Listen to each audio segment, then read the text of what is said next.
여러분 평안하셨습니까? 벌써 수요일이네요. 요즘에 참 땅이 메말라 있었는데 비가 자주 내리는 것 같아서 참 너무 감사한 것 같습니다. 여러분, 오늘 예배 가운데 하나님의 은혜가 이렇게 비처럼 우리 안에 내려질 수 있기를 소망하면서 우리 같이 신앙 고백하겠습니다. 같이 신앙 고백합니다. 전능하사 천지를 만드신 하나님 아버지를 내가 믿사오며 그 외아들 우리 주 예수 그리스도를 믿사오니 이는 성령으로 잉태하사 동정녀 마리아에게 나시고 본디오 빌라도에게 고난을 받으사 십자가에 못 박혀 죽으시고 장사한 지 사흘 만에 죽은 자 가운데서 다시 살아나시며 하늘에 오르사 전능하신 하나님 우편에 앉아 계시다가 저리로서 산자와 죽은 자를 심판하러 오시리라. 성령을 믿사오며 북한 공회와 성도가 서로 교통하는 것과 죄를 사하여 주시는 것과 몸이 다시 사는 것과 영원히 사는 것을 믿사옵나이다. 아멘. 네, 우리 이 시간에 같이 우리 살아계신 하나님을 찬송하겠습니다.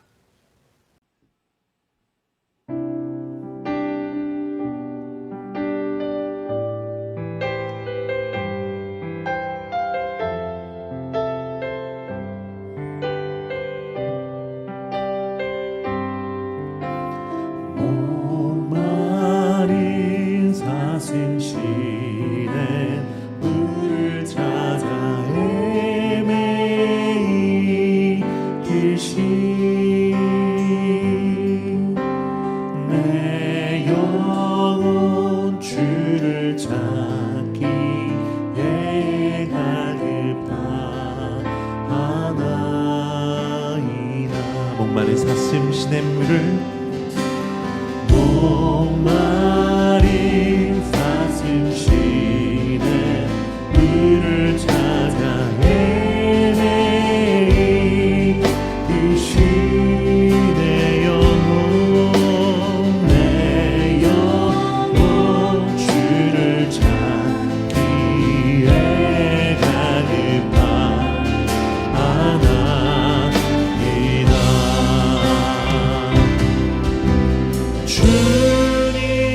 주님만이 나의 힘, 나의 방패, 나의 참 소망, 나의 몸 정성 나와 저서 주님 영배합니다. 금보다 귀한 우리 주님을 찬양합니다. 금보다 귀한 나의 주님 내게 만족 주신 주,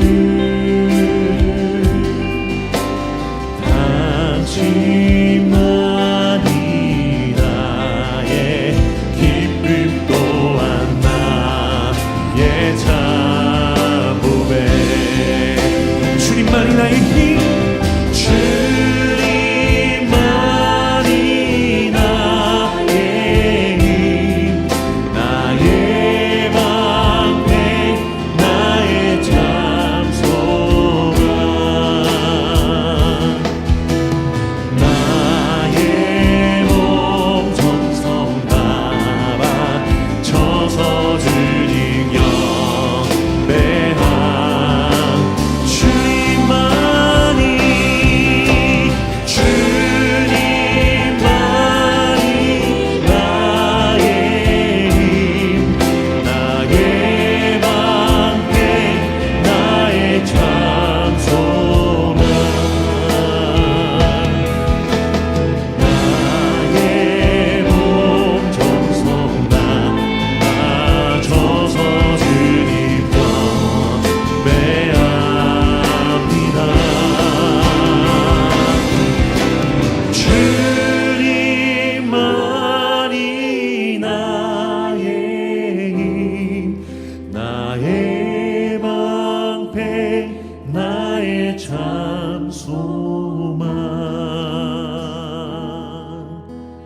나의 몸 정성 나와 주옵소서. 주님 영매합니다.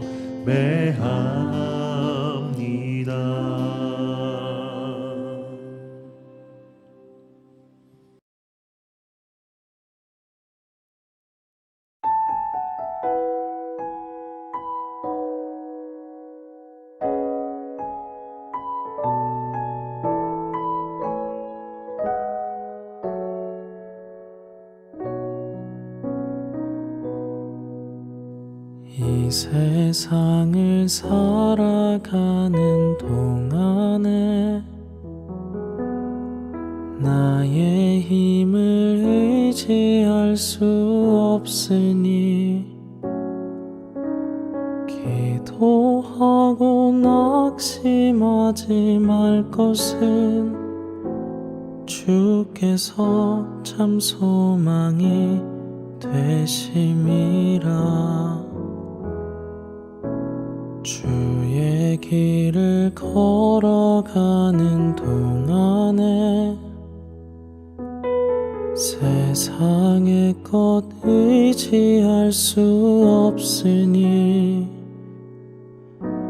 감사하고 낙심하지 말 것은 주께서 참 기쁨이 되심이라.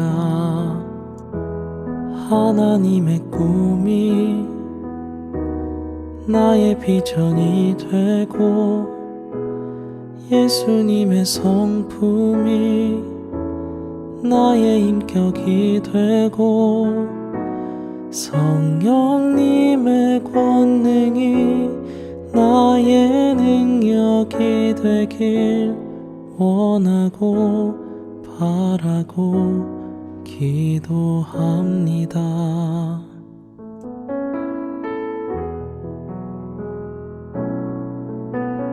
이 세상을 살아가는 동안에 나의 힘을 의지할 수 없으니 기도하고 낙심하지 말 것은 주께서 참 소망이 되심이라.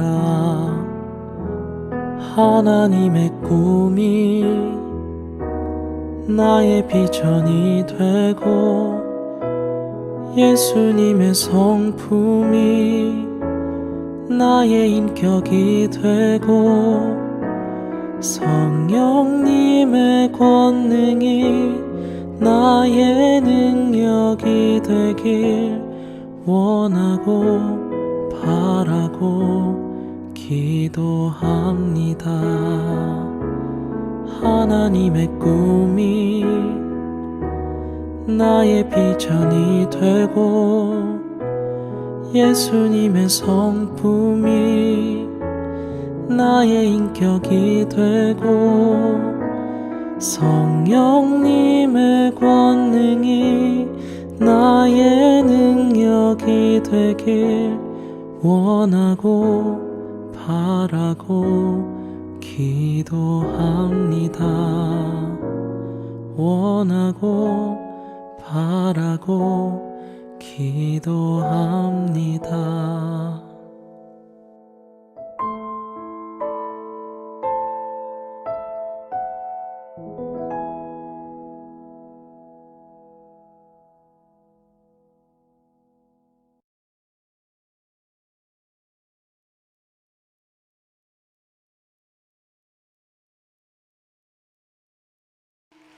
나의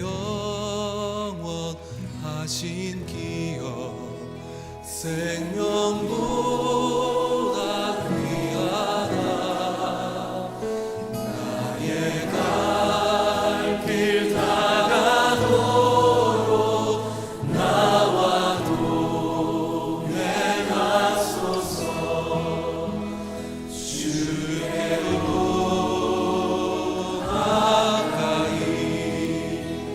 주께로 가보니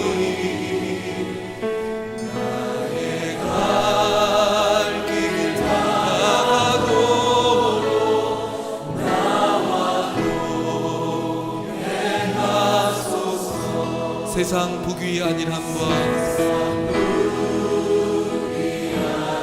모든 명예 버리고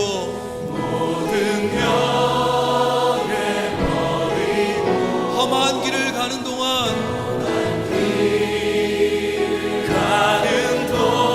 나와 동행하소서.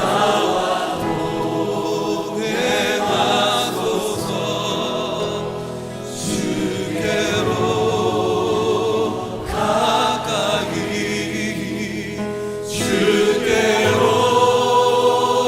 가보니 나의 갈 길 다가도록 나와 동행하소서. 어두운 골짜 지나가며 험한 바다 건너서 천국 문에 이르도록 나와 동행하소서.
여러분 시간 같이 우리 하나님 앞에 기도하겠습니다. 오늘 예배가 하나님 앞에 온전하게 드려지는 예배 되게 해달라고, 우리의 마음을 다하고 뜻을 다하는 예배 되게 해달라고, 또 성령 하나님께서 우리 가운데 하나님 앞에 서며 하나님 말씀에 집중할 수 있는 은혜를 달라고 또 같이 기도하겠습니다. 기도합니다. 아버지 하나님 감사합니다. 선하신 하나님께서 우리 가운데 함께 하시고 우리에게 주의 은혜를 베풀어 주시옵소서. 하나님께서 기뻐하시는 그 하나님의 기뻐하시는 뜻이 우리 가운데 온전하게 이루어지기를 원하오니 주여 도와주시옵소서. 주님 도와주시옵소서. 주님께서 우리의 복을 내려주시고 주님께서 우리에게 은혜를 베풀어 주시옵소서. 하나님께서 기뻐하시는 일이 무엇이고 하나님의 선하신 뜻이 무엇인지 하나님 분별하여 알 수 있도록 도와주시기를 원하오고 기도하옵나이다. 오 하나님, 주님 간절히 원하오니 주여 오늘도 하나님의 말씀이 우리 안에 살아 역사하기를 원하며 그 하나님의 말씀이 내 안에서 꿀송이보다 더 달기를 원합니다. 하나님, 우리 성도들에게도 그런 일이 있어지기를 원합니다. 하나님, 그렇게 말씀 가운데 있으며 하나님의 살아계심을 경험할 수 있도록 주님 역사해 주시옵소서. 하나님, 그리고 또 예배하는 가운데 성령 하나님께서 우리의 마음을 주관하시사 우리의 모든 마음이 하나님께 집중될 수 있고 하나님을 향할 수 있고 그리고 또 말씀을 깨달을 수 있도록 은혜를 베풀어 주시옵소서. 주님 도와주시옵소서. 아버지 하나님 감사합니다. 하나님께서 오늘도 우리와 함께하여 주셔서 이렇게 하나님의 선하시고 인자하신 뜻을 깨달아 알게 하여 주시니 감사합니다. 하나님, 이 시간 우리 하나님께서 우리에게 예배할 수 있는 시간을 주셨사오니 하나님, 이 시간 진정으로 영과 진리로 예배할 수 있게 하여 주시옵소서. 성령 하나님, 이 예배 가운데 우리가 하나님 앞에 서게 하여 주시고 또 하나님 말씀에 집중하여서 그 하나님의 말씀이 우리의 삶 가운데 꿀송이보다 더 단 그런 말씀이 되게 하여 주시기를 원하오고 기도하옵나이다. 감사드립니다. 우리 주 예수 그리스도의 이름으로 기도하옵나이다. 아멘.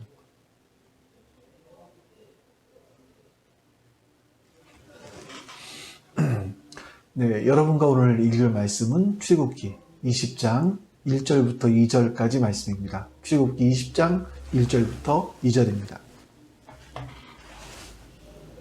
하나님이 이 모든 말씀으로 말씀하여 이르시되 나는 너를 애굽 땅 종 되었던 집에서 인도하여 낸 내 하나님 여호와니라. 아멘. 오늘부터 나눌 말씀은 여러분들이 잘 알고 있는 십계명에 대한 말씀입니다. 제가 앞으로 몇 번 나누어서 이 십계명에 대해서 같이 살펴보게 될 건데요. 우리 먼저 이 부분부터 좀 짚고 넘어가야 될 것 같아요. 혹시나 아시는 분들이 계실까봐 우리 개신교의 십계명과 천주교의 십계명에는요 좀 차이가 있습니다. 제가 좀 비교해 놓은 표를 하나 보여드릴게요.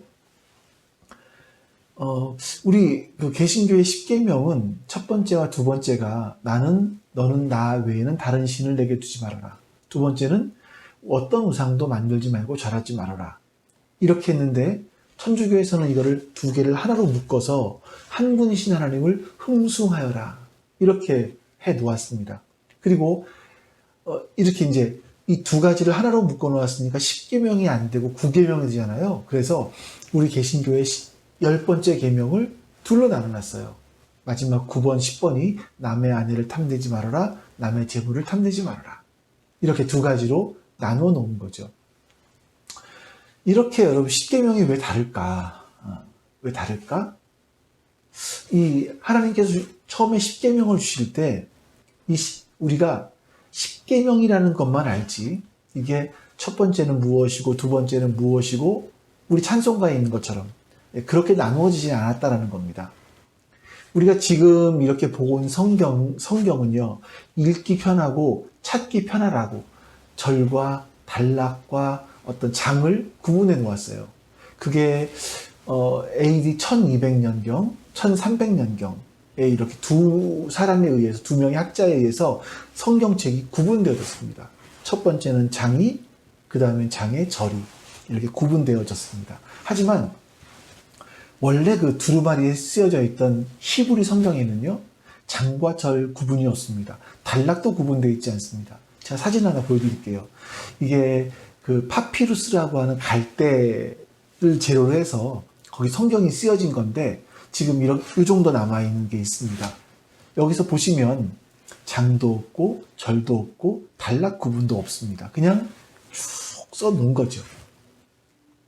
자, 이러다 보니까 이게 첫 번째가 어디서부터 어디까지인지가 명확하지가 않았던 거예요. 근데 이거를 우리가 지금 알고 있는 10가지 계명으로 나누어 놓은 사람이 있습니다. 약 1세기경에 이집트 알렉산드리아에서 활동을 했던 유대인 학자인 필론이라는 사람입니다.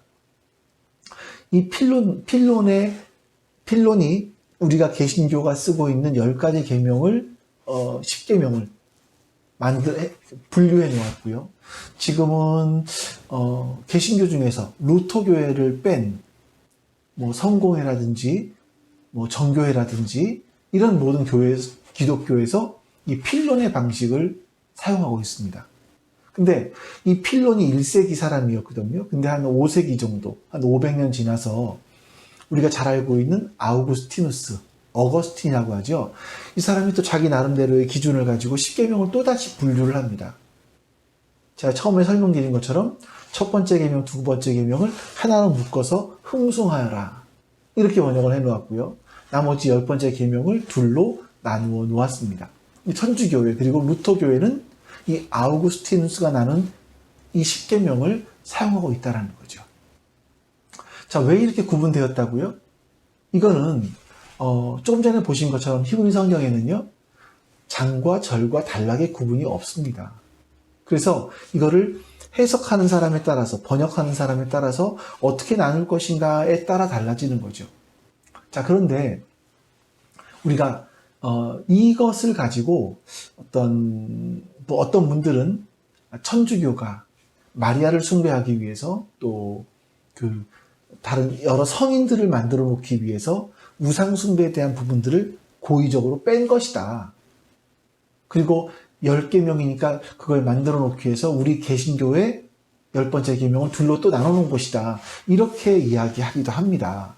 근데 여러분 그것이 중요한 것이 아니라 이거는 장과 절이 구분되어 있지 않기 때문에 나누는 법이 달라졌을 뿐이고요. 정말 중요한 것은 뭐냐면 천주교회도 루터교회도 정교회도 성교회, 성공회도 우리 모든 개신교도 마찬가지고 이 십계명을 하나님이 주신 계명으로 인정한다는 거예요. 이 십계명이 하나님께서 우리 인간들에게 주신 말씀으로 인정을 한다는 거죠. 그래서 이 십계명에 대해서는요, 아무리 강조해도 지나침이 없습니다. 어떤 분들은 십계명이 율법은 다 지나간 거 아니냐, 왜 구약의 율법을 가지고 얘기를 하느냐, 그것은 구시대적인 것이다 라고 이야기하는 분도 있어요. 어떤 분들은 이걸 거추장스럽게 생각하는 분도 있죠. 하지만 여러분, 그렇지 않습니다. 십계명은 너무나 중요한 하나님의 말씀입니다.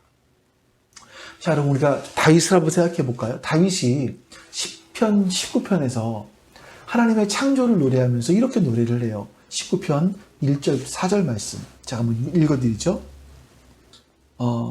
다윗의 시, 인도자를 따라 부르는 노래. 하늘이 하나님의 영광을 선포하고 궁창이 그의 손으로 하신 일을 나타내는도다.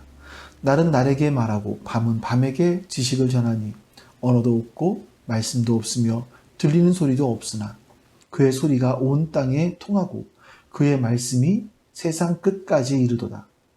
하나님이 해를 위하여 장막에 하늘에 장막을 베푸셨도다. 해는 그의 신방에서 나오는 신랑과 같고 그의 길을 달리기 기뻐하는 장사 같아서 하늘 이 끝에서 나와서 하늘 저 끝까지 운행하며 그의 열기에서 피할 자가 없도다.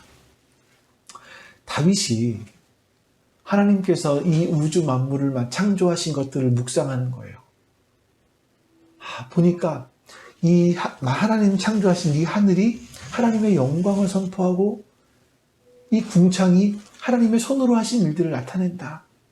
날은 날에게 말을 하고 밤은 밤에게 지식을 전하는데 거기에는 언어도 없고 말씀도 없고 들리는 소리도 없지만 하나님의 소리가 온 땅에 통한다. 하나님이 말씀하시니까 그 말씀대로 이루어지는 일들이 이루어지더라. 그리고 그 말씀이 세상 끝까지 이른다. 이렇게 고백을 하죠. 그리고 이제 하나님이 창조하신 그 해를 바라보면서 해를 의인화시켜요. 해를 두 가지로 비유를 하는데 하나는 신랑과 같다. 신방에 나오는 신랑과 같고 또 하나는 달리기를 기뻐하는 장사와 같다. 이렇게 말합니다. 마치 이런 것 같아요. 해가 동쪽에서 떠서 서쪽으로 지지 않습니까? 근데 이걸 보니까 그 어느 누구도 막을 수 없는 막 달려가는 그런 장사와 같이 이 끝에서 하늘 저 끝까지 운행하더라. 그 열기를 피할 사람이 아무도 없도다 라고 이야기를 하는 겁니다. 근데 재밌는 게 뭐냐면요, 이렇게 하나님께서 천지 만물을 창조하신 것을 노래한 이후에 그 다음에 하나님의 말씀을 또 노래해요. 한번 볼까요? 7절부터 11절 말씀.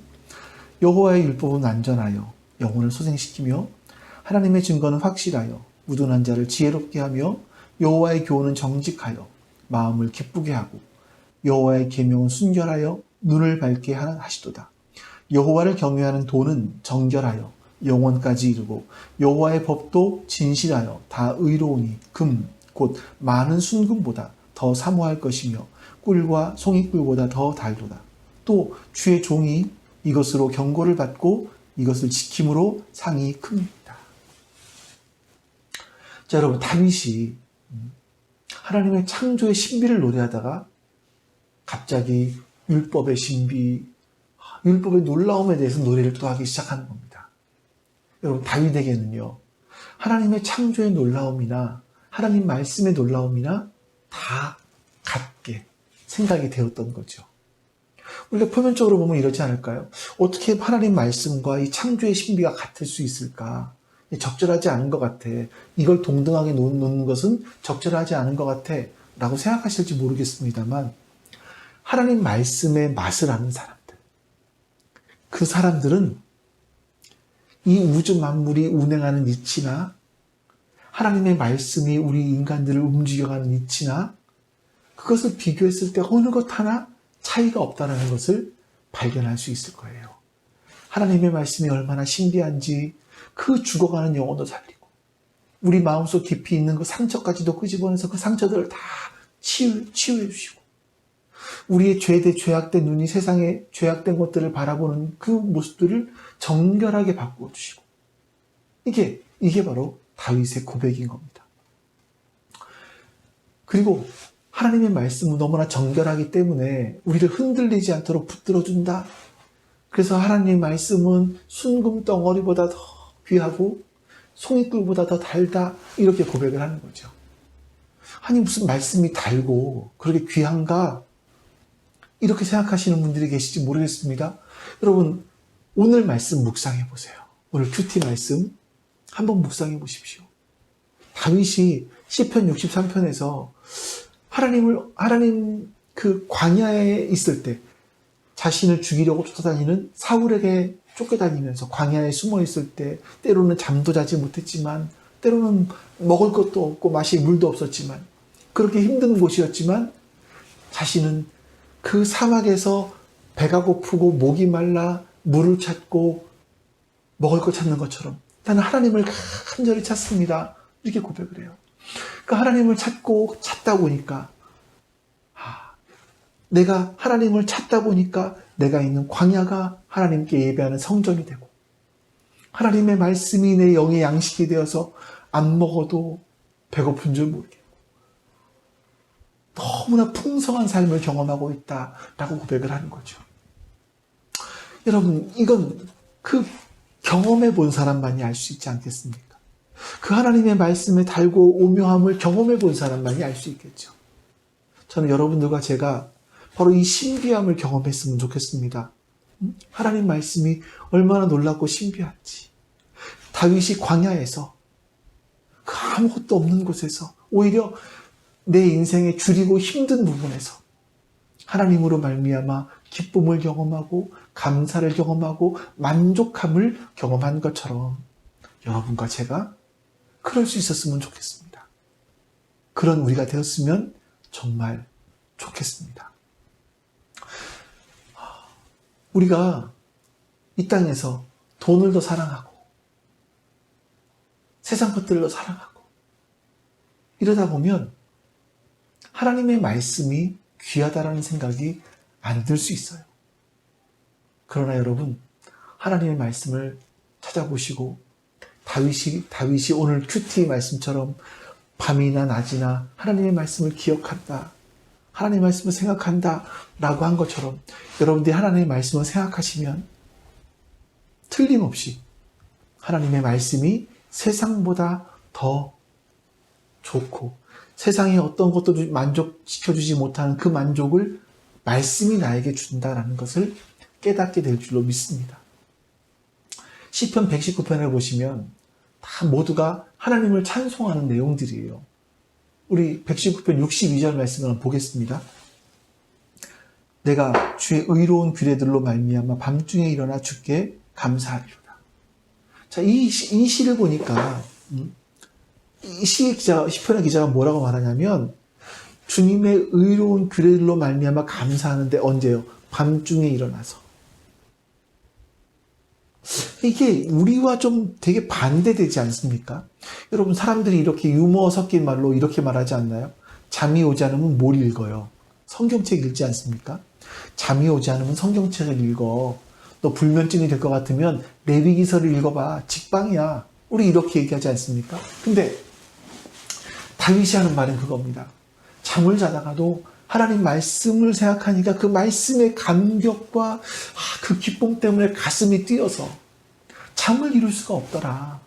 바로 그 고백을 하는 거죠. 어떻게 우리가 정반대 아닌가요?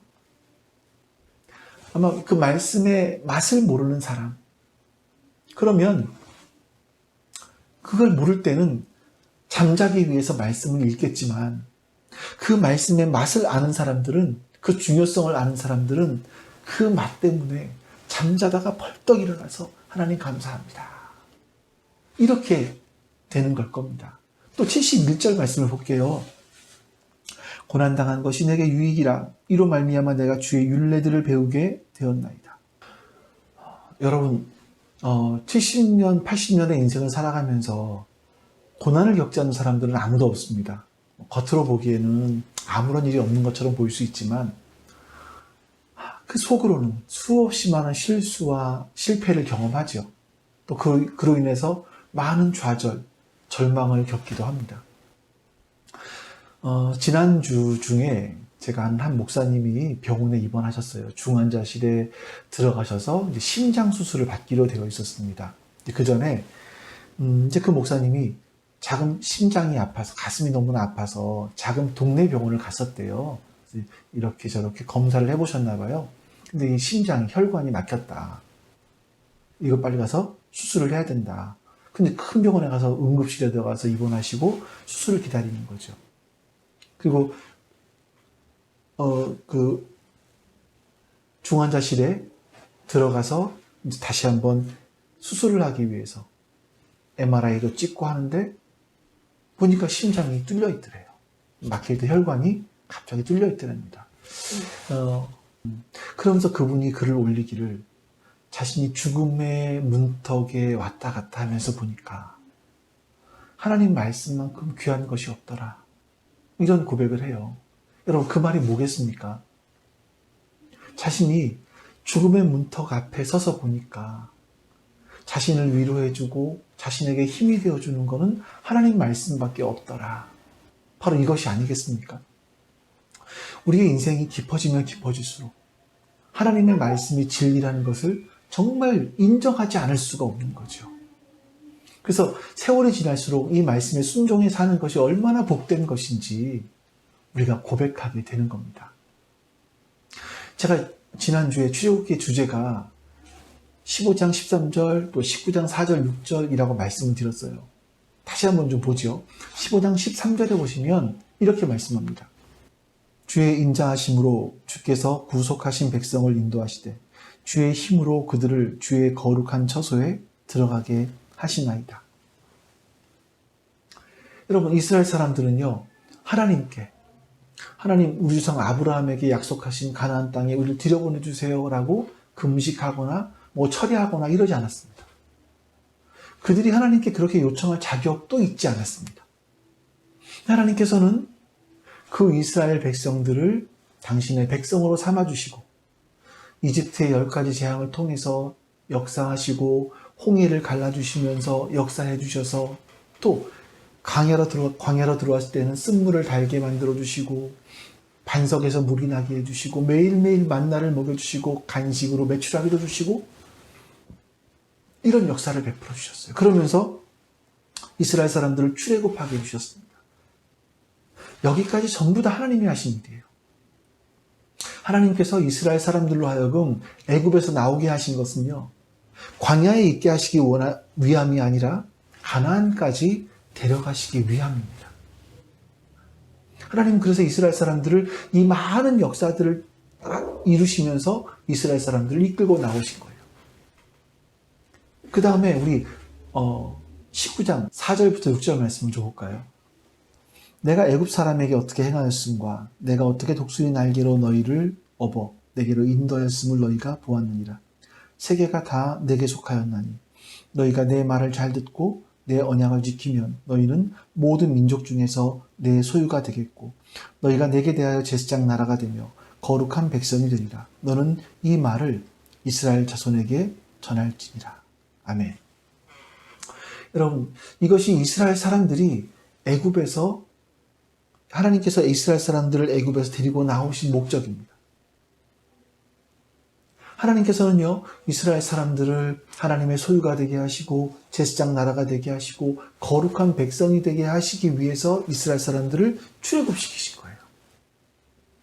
우리를 보시면 우리도 그렇지 않습니까? 우리가 사실은 죄와 허물로 말미암아 다 죽었던 인생들이에요. 근데 그런 하나님께서 예수 그리스도의 보혈로 말미암아 우리를 살려내셨습니다.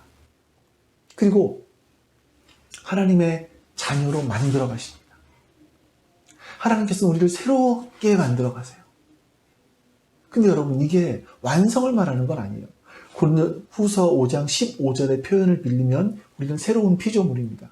그런즉 누구든지 그리스도 예수 안에 있으면 새로운 피조물이라. 이전 것은 지나갔으니 보라 새 것이 되었도다. 이렇게 말씀하지 않습니까? 새로운 피조물, 새 것. 이미 있던 것이 아니라 새로 만들어진 것, 또다시 생겨난 것, 이런 걸 말해요.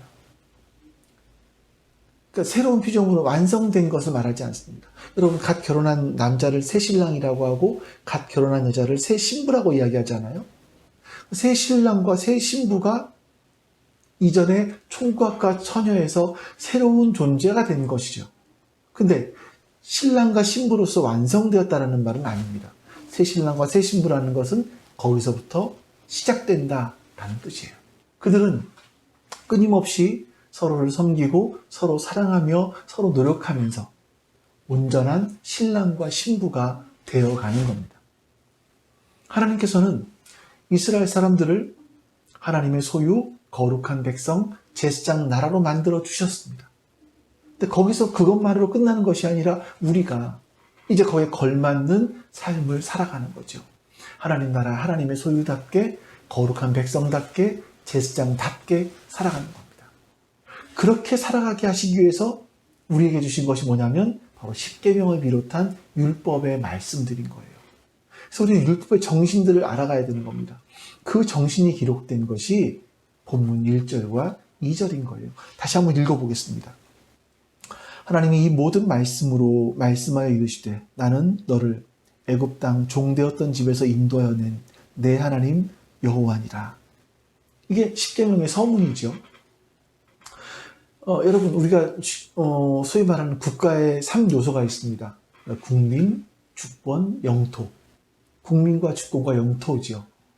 이스라엘 사람들에 있어서 나라는요, 하나님 나라이고 또 모든 권력과 힘은 하나님으로부터 옵니다. 그리고 하나님께 출애굽한 이스라엘 사람들에게 하나님 나라의 국민이 되게 해주셨고요. 그들의 땅은 가나안 땅에서 살게 해주십니다. 이렇게 하나님의 백성으로서 살아가게 될 어떤 규칙들, 백성다움, 이 표현들이 바로 십계명에 나오고 있는 거예요. 우리 역시 여러분 하나님 나라 백성 아닙니까? 우리가 이 땅에 살아갈 능력은, 모든 능력은 하나님께로부터. 우리는 예수 그리스도로 말미암아 하나님 나라 국민이 되었고요. 우리 영토는 이 땅이기도 하지만 하나님 나라예요. 그래서 우리가 어떻게 살아가야 될지 보여주는 것이 바로 하나님 말씀이에요. 그래서 하나님 말씀을 우리는 중요하게 여겨야 되는 겁니다. 또 2절을 보겠습니다. 나는 너를 애굽 땅 종되었던 집에서 인도하여 낸 내 하나님 여호와니라. 이 서문이 십계명을 이해하고 자신의 인생 지침으로 수용하는 데 굉장히 중요한 부분입니다. 많은 그리스도인들이 십계명을 순서대로 외웁니다. 하지만 이 서문을 기억하는 사람은 별로 없습니다. 이 서문은요, 십계명을 이해하는 열쇠이기도 하고 또 십계명이라고 하는 집의 주춧돌이고 십계명의 속에 녹아있는 정신과도 같습니다. 중요한 거 2가지만 볼게요. 첫 번째는 십계명은 출애굽한 이스라엘 사람들에게 주어진 거라는 거죠. 그러니까 다시 말해서 십계명은 구원받은 백성들에게 주어지는 것이지 십계명이 구원을 얻기 위한 구원의 자격으로, 조건으로 주어진 것은 아니라는 겁니다. 그래서 하나님께서는 나는 너를 애굽 땅 종되었던 그 곳에서 인도하여 낸 하나님이다. 이렇게 말씀하시는 거예요. 만약에 십계명이 구원을 얻기 위한, 또 하나님의 자녀가 되기 위한 조건이나 어떤 자격이었다면 그것은, 그 십계명은 출애굽한 이후에 주어지는 것이 아니라 출애굽하기 전에 이스라엘 사람들이 이집트에 있을 때, 노예 생활하고 있을 때, 또 바로의 왕궁 앞에서 나일강가에서 주어졌을 거예요. 그러면서 너희가 이 십계명을 잘 지키면 내가 애굽에 10가지 재앙을 내려서 또 너희들을 건져 구원해낼 것이고, 그 앞에 홍해가 막고 있지만 홍해를 갈라서 너희를 이끌어낼 것이고, 마라에서는 쓴물을 단물로, 반석에서는 물이 터지게 하시고, 또 만나를 내려주시고, 이런 걸 해주겠다라고 말씀하시는 게 아니죠. 하나님께서는 이스라엘 사람들에게 너희가 구원받았기 때문에 이집트에서 노예에서 해방되었기 때문에 해방된 하나님의 백성으로서의 삶을 살아가는 기준이 이거다라고 말씀을 하신 겁니다. 여러분, 이런 원리는 신약도 똑같아요. 예수님께서 마태복음 5장부터 7장까지 해서 산상수훈에 대한 말씀들을 하십니다. 마태복음 5장 13절부터 15절까지 이렇게 말씀하세요. 너희는 세상의 소금이니 소금이 만일 그 맛을 잃으면 무엇으로 짜게 하리요? 후에는 아무 쓸데없어 다만 밖에 버려져 사람에게 밟힐 뿐이니라. 너희는 세상의 빛이라. 산 위에 있는 동네가 숨겨지지 못할 것이요 사람이 등불을 켜서 말 아래에 두지 아니하고 등경 위에 두나니 이러므로 집안 모든 사람에게 빛이니라. 아멘. 여러분, 예수님께서 이 말을 듣는 자들에게 너희는 세상의 소금이다, 너희는 세상의 빛이다 라고 선언하십니다. 너희가 세상의 소금이 되고 빛이 되기 위해서 오리를 가자고 하는 사람에게 신리를 가야 되고, 오른뺨을 치려고 하는 사람들에게 왼뺨을 돌려대고, 너희를 박해하는 사람을 위해서 기도해야 되고, 원수를 사랑해야 되고, 이렇게 말씀하지 않으셨어요. 우리가 그렇게 하지 않았지만 이미 하나님께서 우리를 세상의 빛이라고 소금이라고 말씀하십니다. 그래서 우리는 세상의 소금이고 세상의 빛이기 때문에 마땅히 오리를 가자 하는 사람에게 심리를 가주는 것이고, 오른뺨을 치는 사람에게 왼뺨을 돌려대는 것이고, 너희를 박해하는 사람을 위해서 기도하는 것이고, 원수를 사랑하는 것이다 라고 말씀하시는 거예요. 왜냐하면 너희는 빛이고 소금이기 때문에 거기에 걸맞는 삶이 이것이다 라고 말씀을 하시는 거죠. 그런데 너희가 빛이고 소금임에도 불구하고 맛을 잃어버리거나 빛을 비추지 못한다면 소금이 맛을 잃은 것이고 빛이 어두워져 감춰져 있는 것이다 라고 말씀을 하십니다. 또 하나, 두 번째, 이 서문에서 우리가 볼 수 있는 것은 그 십계명을 주신 분이 하나님이시라는 거죠. 나는 너를 애굽 땅 종되었던 집에서 인도하여 낸 내 하나님 여호와니라. 이 말씀은 한 절에 불과하지만 이 속에는 참 많은 부분이 담겨져 있습니다. 애굽 땅 종되었던 집, 거긴 그것은요, 이스라엘 사람들이 400년 동안 노예로 살았던 곳입니다. 여러분, 우리가 일제강점기를 지났습니다. 35년 동안 일본에게 지배를 받았죠. 근데 아직도 우리 안에 그 영향력이 있다라고 얘기를 해요. 친일파가 있다라는 얘기도 하죠. 근데 그들은, 이스라엘 사람들은요, 우리보다 10배가 더 넘는 400년간 지배를 받았습니다. 그냥 지배를 받은 정도가 아니라 노예였었죠. 하나님께서 그들을 애굽에서 건져내기 위해서 또 지금 있는 곳까지 인도하시기 위해서 얼마나 많은 역사들을 굽이굽이 펼쳐오셨습니까? 하나님께서는요, 너희는 나 이외에 다른 신을 섬기지 말아라, 이렇게 말하실 자격이 있는 거예요. 사람이 누군가에게 명령받는 것은 즐거운 일이 아닙니다. 하지만 자기에게 그런 명령을 내리시는 분이 나를 만드신 분이시고 나를 순간순간마다 인도하시는 분이라는 걸 안다면 그 명령을 받는 것 자체가 복이고 그것이 우리의 자랑이고 기쁨이죠. 왜냐하면 그 명령을 받을 때 우리는 우리를 인도하신 선한 길로 가게 될 것이기 때문에 그렇습니다. 여러분, 10계명에서 제1계명부터 4계명까지는 하나님에 대한 계명이고요. 5계명부터 나머지 10계명까지는 사람에 대한 계명입니다. 이 순서가 너무나 중요하죠. 우리의 삶 가운데 일어나는 모든 잘못된 일들은 바로 이 삶의 순서가 뒤바뀌어 버렸기 때문에 그렇습니다. 가장 우선시해야 될 하나님을 우선하지 않고 사람을 우선하기 때문에 모든 것들이 뒤틀려 버리죠. 우리가 하나님의 눈치를 봐야 되는데 하나님 눈치를 보지 않고 사람들 눈치를 봅니다. 그래서 하나님의 관계가 깨지고 하나님과의 관계가 깨지니까 사람과의 관계도 다 깨져버리고 마는 거죠. 여러분, 처음에 인간이었던 가인이 하나님을 의식하지 않고 사람을 의식하자 인류 최초의 살인자가 됩니다.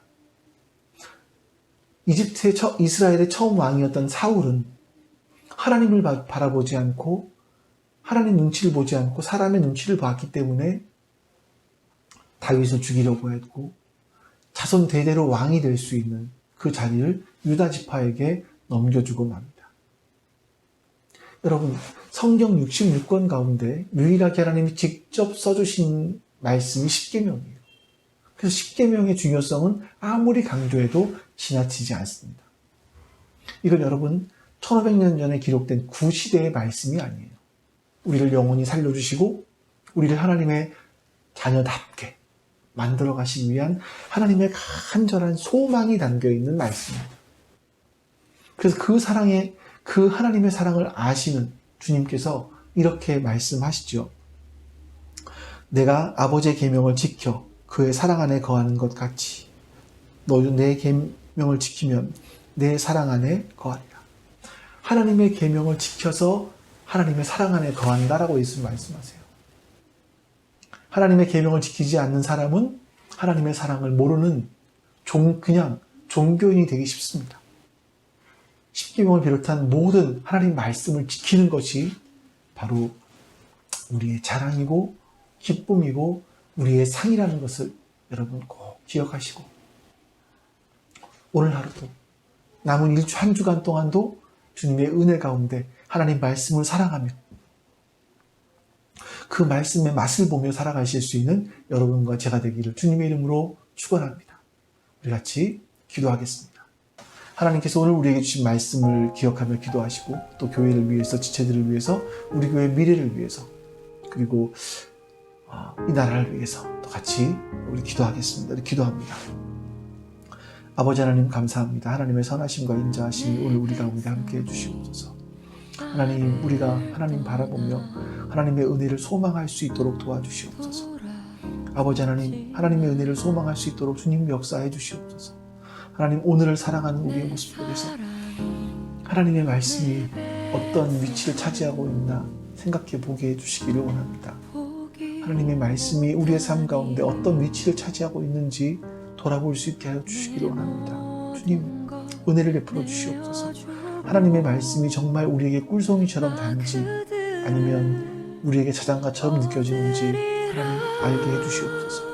하나님의 말씀이 고리타분한 옛날 말씀처럼 여겨지지는 않는지 하나님 돌아볼 수 있도록 도와주시옵소서. 우리가 하나님의 말씀을 기억하고 묵상하며 나아갈 수 있도록 주님 역사해 주시옵소서. 하나님, 그리고 우리 뜻을 기억하여 주시기 원합니다. 하나님께서 뜻을 기억하여 주시고 은혜를 베풀어 주셔서 그들의 살아가는 삶 속에서 하나님을 알 수 있도록 하나님을 발견해 갈 수 있도록 주님 역사해 주시기를 원하고 기도합니다. 매 순간순간마다 하나님께서 일하고 계심을 기억하게 해주시고 매 순간순간마다 하나님의 역사하고 계심을 하나님 발견하게 해주시옵소서. 하나님, 그래서 내가 살아가는 이 삶이 힘들고 어려울지라도 광야 같은 삶이라 할지라도 그 가운데 하나님이 살아계심을 하나님 알게 해주시옵소서. 그 가운데 하나님이 일하고 계심을 발견할 수 있도록 주님 도와주시옵소서. 주님 역사하시고 붙들어 주시옵소서. 주님 은혜를 베풀어 주시고 함께 해주시옵소서. 우리 하나님께서 지금도 우리 인생들 가운데 일하고 계심을 잊지 않게 하여 주시기 원합니다. 그 하나님 바라보며 나아갈 수 있도록 도와주시기를 원합니다. 그 하나님의 은혜가 우리 가운데 가득하기를 주님 간절히 소원하오니 주님 역사해 주시옵소서. 주님 붙드시고 함께 해주시옵소서. 아버지 하나님, 그를 기억하여 주시고 우리 교회를 기억하여 주시옵소서. 하나님, 우리 교회가 참으로 주의 교회다운 하나님의 교회다운 교회 될 수 있도록 역사해 주시기를 원하고 기도합니다. 하나님의 사랑이 있고 하나님의 은혜가 있는 교회가 될 수 있도록 주님 역사해 주시기를 원하고 기도합니다. 아버지 하나님이여 도와주시옵소서. 아버지 하나님이여 붙들어주시고 함께 해주시옵소서. 하나님의 은혜가 우리 가운데 충만하게 먹는 것 있기를 주님 간절히 소망하오니 주여 역사해 주시옵소서. 주님 역사해 주시옵소서. 아버지 하나님께서 역사하시고 붙들어주시옵소서. 또 주옵소서 기도합니다. 하나님, 우리의 일들을 기억하여 주시고 붙들어주시옵소서. 우리가 하나님 편에서 하나님의 뜻을 붙잡고 하나님의 선하신 뜻을 따르며 나갈 때 하나님 우리의 미래도 하나님의 선하신 하나님으로 인도해 주시옵소서. 하나님 새로운 인간 하나님 인도해 주시옵소서. 하나님께서 기뻐하시는 그 선한 뜻을 우리가 이루어갈 수 있도록 하나님께서 우리를 붙들어 주시옵소서. 우리와 함께하여 주시옵소서. 주님의 역사하시는 우리 가운데 머무르 있기를 원하는 주여 도와주시옵소서. 주님 도와주시옵소서. 주님께서 우리에게 은혜를 부어주시기를 원합니다. 주님께서 우리에게 우리와 함께하여 주시기를 원합니다. 주님 도와주시고 역사하여 주시기를 원합니다. 그리고 주님의 나라는 주님을 소망하며 나갈 수 있도록 도와주시옵소서. 주님 도와주시옵소서. 주님 도와주시옵소서. 이렇게 우리 하나님의 기뻐하시는 뜻이 선하시고 인자하시는 뜻이 우리 가운데 가득하게 해주시기 원합니다. 주여 붙들어 주시고 함께해 주시옵소서. 주님 도와주시고 함께해 주시옵소서. 도와주시옵소서. 아버지 하나님 감사합니다. 하나님의 선하심과 인자하심이 우리와 함께 하심으로 말미암아 오늘도 하나님의 말씀을 기억하게 하시고 그 말씀이 우리 인생 가운데 얼마나 중요한지를 발견케 해주시옵소서. 그리고 말씀과 동행하고자 하는 소망을 우리 가운데 허락하여 주시옵소서. 감사드리며 우리 주 예수 그리스도의 이름으로 기도하옵나이다. 아멘.